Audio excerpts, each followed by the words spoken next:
दरअसल नाराज बेटे ने पिता को ही मौत के घाट उतार दिया। आरोपी बेटा गिरफ्तार कर लिया गया। आपको बता दें कि हरदी बाजार थाना क्षेत्र के गुमिया गांव की यह घटना बताई जा रही है, जहां कोरबा में एक ऐसे आरोपी को गिरफ्तार किया गया जिसने अपने ही पिता की हत्या कर दी। दरअसल परिवार में हुई किसी बातचीत को लेकर आरोपी बेटा इतना नाराज हो गया कि उसने अपने ही पिता को मौत के घाट उतार दिया।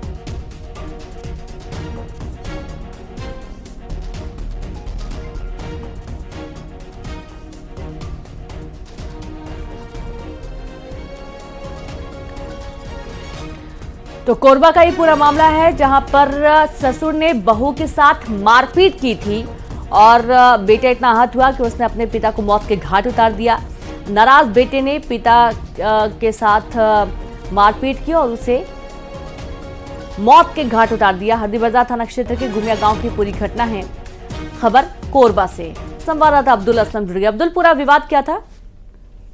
जी, ये मामला जो है हरदी बाजार थाना क्षेत्र का है, जहां गुमिया गांव में ये मारपीट की बात सामने आई थी। उसमें परिजन आपस में मारपीट कर रहे थे और ये उसको लेकर जो बहू की मारपीट करते वक्त ये बात पता चली, तो उसके बेटे ने ही पिता की धारदार हथियार से हत्या करके मौत के घाट उतार दिया और मामले में पुलिस ने आरोपी बेटे को गिरफ्तार कर लिया।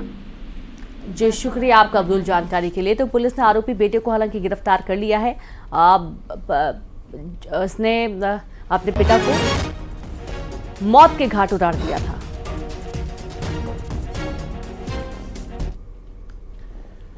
और बढ़ते हैं आगे, अगली खबर ग्वालियर से, जहां पर एक शख्स की पिटाई का मामला, युवती के भाइयों पर यह मारपीट करने का आरोप लगा है। बैजाताल चौपाटी की घटना है, लोगों ने शांत कराया मामला। बड़ी खबर आपको दे रहे हैं ग्वालियर से, जहां युवक की पिटाई हुई। युवती के भाइयों पर पिटाई का आरोप लगा है। बैजाताल चौपाटी की पूरी घटना है, लोगों ने मामले को शांत कराया और इसका कुछ वीडियो भी सामने आए हैं। और देखिए, जब ये मारपीट एक युवक के साथ की जा रही थी, पिटाई की जा रही थी, हालांकि आसपास के लोगों ने मामले को शांत कराने की कोशिश की।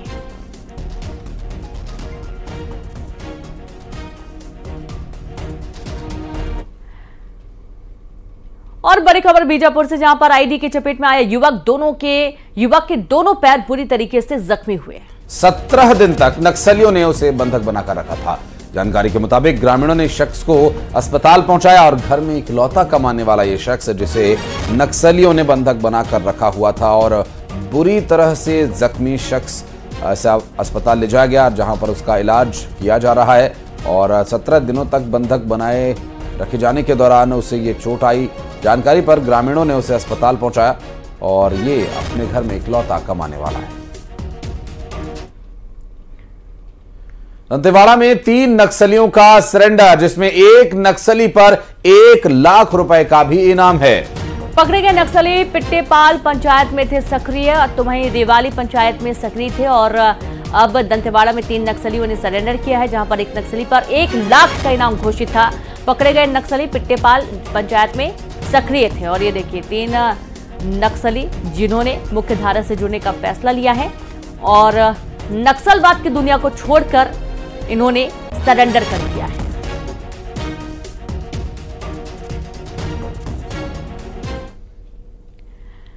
छत्तीसगढ़ के लिए बीजेपी ने बनाए समन्वयक, जहां सह समन्वयक भी बनाए गए हैं। लोकसभा चुनाव के लिए बीजेपी ने नियुक्ति की है। और इसके अलावा 11 लोकसभा सीटों के लिए 25 अधिकारियों का ऐलान किया गया, जिसमें प्रेम प्रकाश पांडेय, मोहन मंडावी को कांकेर की जिम्मेदारी दी गई है। सुनील सोनी रायपुर के समन्वयक बनाए गए हैं।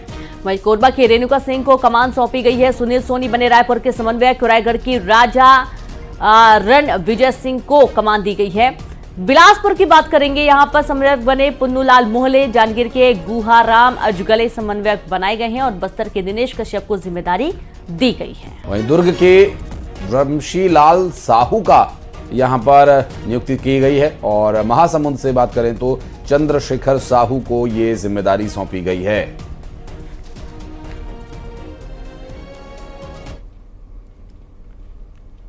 और भोपाल में लोकसभा चुनाव को लेकर बीजेपी की एक अहम बैठक हुई। सीएम हाउस में यह बैठक बुलाई गई थी।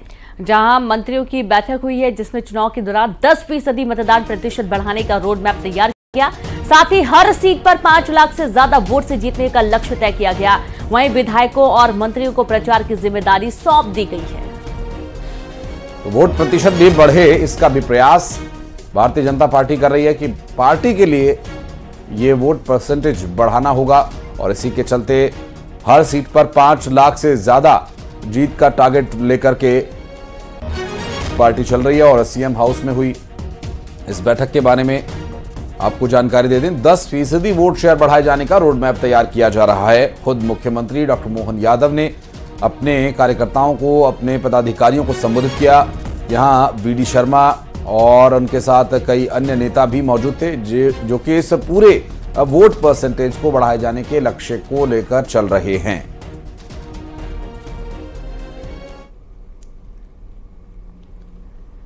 कमलनाथ के गढ़ में कांग्रेस को तगड़ा झटका लगा है। अमरवाड़ा के कांग्रेस विधायक कमलेश शाह ने पार्टी छोड़ दी है और बीजेपी ज्वाइन कर ली। दरअसल सीएम हाउस में सीएम डॉक्टर मोहन यादव की मौजूदगी में उन्होंने भारतीय जनता पार्टी ज्वाइन की। भोपाल से तस्वीरें आपको दिखा दें, ये उसी मीटिंग के बाद की तस्वीरें हम आपको दिखा रहे हैं। और छिंदवाड़ा में कांग्रेस को यह बड़ा झटका लगा है और इस झटके से क्या कांग्रेस पार्टी इस लोकसभा चुनाव में उभर पाएगी या नहीं, ये भी देखना महत्वपूर्ण होगा। और जिस तरह से अमरवाड़ा से कांग्रेस के नेता बीजेपी में आ गए हैं, तो ये लोकसभा चुनाव के पहले एक और बड़ा झटका। और इस तस्वीर को आप देखें तो यहां पर भारतीय जनता पार्टी के कई नेता तस्वीर में आपको दिखाई दे रहे हैं। खुद कैलाश विजयवर्गीय रेणु, जो कि अभी कुछ दिन पहले ही छिंदवाड़ा होकर लौटे हैं।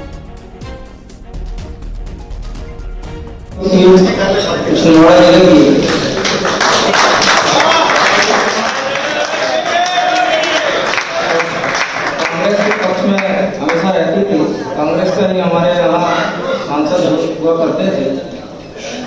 इस बार हम सब मेहनत करके भारतीय जनता पार्टी के सांसद छिंदवाड़ा जिले में बनाएंगे। और बढ़ते आगे, मतदान के दिन मध्य प्रदेश में अवकाश रहेगा। 19 अप्रैल, 26 अप्रैल, 7 मई को अवकाश रहेगा। मतदान के दोनों दिनों सार्वजनिक अवकाश घोषित किया गया है। और आप ये देखिए कि 19 अप्रैल, 26 अप्रैल, 7 मई और 13 मई को अवकाश रहेगा। और मतदान के दिन सार्वजनिक अवकाश घोषित किया गया है। बैंक समेत अन्य संस्थानों में भी अवकाश रहेगा। और चूंकि 4 चरणों में ये मतदान होना है, तो जो चौथा चरण है वो 13 मई की डेट है और 13 मई को भी अवकाश रहेगा मध्य प्रदेश में। तो ये अवकाश आपको छुट्टी मनाने के लिए नहीं दिया जा रहा है, पिकनिक मनाने के लिए मत निकल जाइएगा। पहले मतदान फिर जलपान, ये ध्येय अगर रखकर आप चलेंगे तो आप अपनी जिम्मेदारी निभाएंगे और आप नेताओं से, अपने जनप्रतिनिधियों से सवाल करने के हकदार होंगे कि आपने जो वादा किया था उसे पूरा क्यों नहीं किया। अगर आप पिकनिक मनाने निकल गए और वोट नहीं डाला तो इस छुट्टी का कोई मतलब नहीं। छत्तीसगढ़ में घोटालों की जांच तेज हो गई है। जेल में बंद आरोपियों से पूछताछ शुरू हो चुकी है। रायपुर के सेंट्रल जेल में एसीबी और ईओडब्ल्यू की टीम पहुंची। जेल में बंद कोल स्कैम, शराब घोटाला और महादेव ऐप केस मामले से जुड़े आरोपियों से पूछताछ की गई। तो ये स्पेशल कोर्ट से परमिशन मिली है कि अब जेल में जाकर के एसीबी और ईओडब्ल्यू की टीम पूछताछ कर सकेगी और उसी सिलसिले को अब शुरू किया गया। बहरहाल देखना होगा कि ये जो पूरा घटनाक्रम सामने आया, इसका अब अगर जेल में जाकर के पूछताछ करेंगे अधिकारी तो इसका कोई लाभ मिलेगा या पूछताछ में कोई आगे और तथ्य मजबूत खुलासे होने की संभावना है या नहीं। हालांकि पहले दिन पूछताछ हुई है। कोल स्कैम, महादेव ऐप और पीडीएस घोटाले को लेकर एसीबी और ईओडब्ल्यू ने जांच तेज कर दी है। केंद्रीय जेल में बंद आरोपियों से पूछताछ के लिए विशेष अदालत में ईओडब्ल्यू और एसीबी ने आवेदन प्रस्तुत किया था। आवेदन प्रस्तुत के बाद उन्हें विशेष न्यायालय ने अनुमति दे दी है और इसके बाद 2 अप्रैल तक ये पूछताछ कर सकते हैं। आज टीम जो है वो केंद्रीय जेल पहुंची है, जहां पर तमाम घोटाले के आरोपी मौजूद हैं। उनसे लगातार पूछताछ की जा रही है और कहा जा रहा है कि ये पूछताछ जो है वो देर रात तक चल सकती है। फिलहाल देखना होगा कि पूछताछ के बाद जो है वो और कौन कौन से मामले निकलकर सामने आते हैं। कैमरामैन मनीष गीते के साथ आकाश शुक्ला, न्यूज़ 18 रायपुर, छत्तीसगढ़। रायपुर के इसी केंद्रीय जेल में शराब घोटाले, महादेव ऐप और कोल स्कैम जैसे तमाम जो आरोपी हैं वो बंद है। आप सीधे तस्वीर देख सकते हैं, यहाँ पे हलचल एक दिखाई दे रही है। शराब घोटाले के मामले में अरविंद यहाँ पर बंद है, वहीं महादेव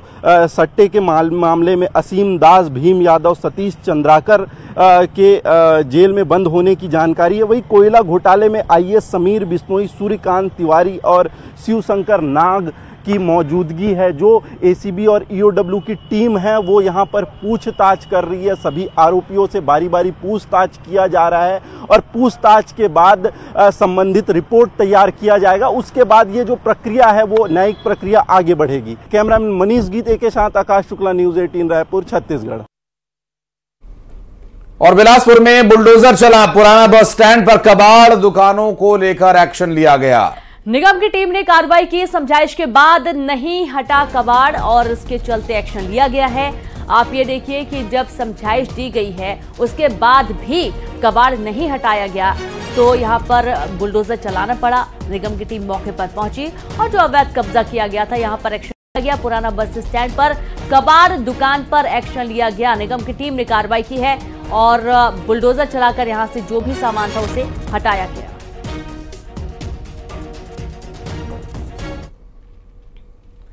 कांकेर की बात करेंगे, जहां के सिविल अस्पताल में डॉक्टर से दवा मांगने पर इलाज नहीं मिलता बल्कि डॉक्टर का दुर्व्यवहार देखने को मिलता है। जी हां, ये इन दिनों एक ऐसी ही समस्या का वीडियो सामने आया जहां पर अस्पताल में बच्चे के लिए बुखार की दवा मांगने पर डॉक्टर परिजनों से उलझ गए।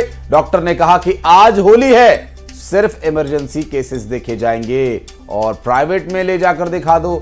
बता दें कि ये वीडियो होली के दिन का है जो अब वायरल हो रहा है। हालांकि न्यूज़ 18 इस वायरल वीडियो की पुष्टि नहीं करता है, लेकिन जो पूरा घटनाक्रम है वाकई में बहुत ही शर्मनाक है, क्योंकि पहली जिम्मेदारी अपना कर्तव्य और उसके बाद अन्य चीजें। लेकिन यहाँ पर डॉक्टर ने मना कर दिया इलाज के लिए और ऊपर से उसने समझाइश दी कि आप प्राइवेट हॉस्पिटल ले जाकर दिखा दो। नहीं होता, आज छुट्टी का दिन है, घर जाके दिखा सकते हो, है ना। बच्ची का तबीयत बुखार आया है, को दिखाना है तो चुपचाप बैठो, मैं पहले अपना पूरा काम करूंगा, तभी जब फ्री होऊंगा तब देखूंगा। तुम देख बहस करोगे तो मैं बिल्कुल नहीं देखूंगा, ठीक। अब तुम बहस कर दिए, अब मैं बिल्कुल नहीं देखूंगा। बाहर निकल, तू मेरे से बहस करेगा ना, बाहर में जा तू। हाँ, बाहर में जाऊंगा। और निवाड़ी जिले में हैंडपंप चलाने पर पानी नहीं शराब निकली है। शराब का अवैध कारोबार करने वालों का यह कारनामा तब सामने आया जब पुलिस ने पृथ्वीपुर थाना क्षेत्र के धर्मपुरा गांव में छापेमारी की और जैसे ही पुलिस ने मौके पर मिले हैंडपंप को चलाया, उससे शराब निकलने लगी।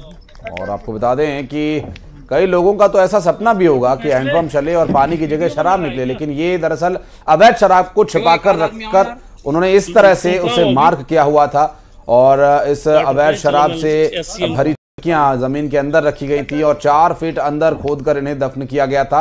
कार्रवाई के दौरान पुलिस ने बड़ी मात्रा में शराब नष्ट की है। क्यों एक आध आदमी आओ यार, तुम कहाँ हो अभी? क्वार्टर पे चलो, मैं एससीएम को। और खबर राजनांदगांव से, जहां डायरिया की चपेट में आए बच्चे और 6 बच्चे डायरिया की चपेट में आकर बीमार हो गए हैं। जिला अस्पताल में भर्ती हुए, इलाज जारी है। सभी बच्चे शहर के चिखलीबाड़ के उल्टी दस्त से परेशान थे और इन्हें तुरंत हॉस्पिटल एडमिट किया गया, जहां पर इलाज जारी है। बड़ी खबर राजनांदगांव से, डायरिया का प्रकोप लगातार देखा जा रहा है। दरअसल दूषित पानी पीने की वजह से बच्चे बीमार हो रहे हैं और इलाके में डायरिया पहले भी कुछ संख्या सामने आई थी, जहां पर शुद्ध पानी न मिल पाने की वजह से दूषित पानी पीने के लिए मजबूर होना पड़ता है और कई लोग इसकी चपेट में आते हैं।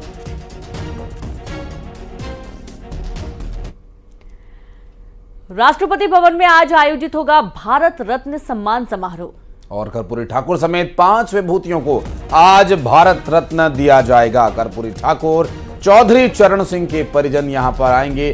पीवी नरसिम्हा राव और एमएस स्वामीनाथन के परिवार के लोग भी यहां पर आएंगे। लालकृष्ण आडवाणी भारत रत्न लेने के लिए मौजूद रह सकते हैं। और ये देखिए, आपको हम 5 नाम बता रहे हैं जिन्हें आज सम्मान दिया जाएगा। राष्ट्रपति भवन में ये सम्मान कार्यक्रम होना है। 5 विभूतियों को भारत रत्न से सम्मानित किया जाएगा और आज पद्म पुरस्कार वितरित किए जाएंगे। और इन पुरस्कारों को लेकर जो पहले अनाउंसमेंट किया गया था, आज उस अनाउंसमेंट में जिन नामों को लेकर चर्चा चल रही थी, वो 5 महान विभूतियों को आज भारत रत्न देकर सम्मानित किया जाएगा। और मोदी सरकार के स्वास्थ्य मंत्री मनसुख मंडाविया को क्रिकेट की पिच पर दम दिखाते देखा गया। शुक्रवार का एक वीडियो सामने आया जिसमें उन्हें पोरबंदर के लोगों के साथ क्रिकेट खेलते हुए देखा गया। पहले उन्होंने गेंद से कहर बरपाया और बाद में बल्ले से धमाल मचा दिया। दरअसल मनसुख मंडाविया इन दिनों लोकसभा चुनाव की तैयारी में जुटे हुए हैं और बीजेपी ने उन्हें पोरबंदर से टिकट दिया हुआ है। और आप भी तस्वीरों में देख सकते हैं कि स्वास्थ्य मंत्री लेफ्ट आर्म स्पिन गेंदबाजी कर रहे हैं और उन्होंने ब्लैक टी शर्ट पहनी हुई है, सफेद शूज, एक पूरे संपूर्ण खिलाड़ी के अंदाज में वे वहां पर दिखाई दिया। हालांकि बाद में वे बाएं हाथ से बल्लेबाजी करते भी नजर आए। और इस वीडियो को देखकर अंदाजा लगाया जा सकता है कि मंडाविया लंबे वक्त से क्रिकेट खेल रहे हैं। मैच के बाद उन्होंने दोनों टीमों के खिलाड़ियों से मुलाकात की और क्रिकेट को बढ़ावा देने को लेकर चर्चा भी हुई।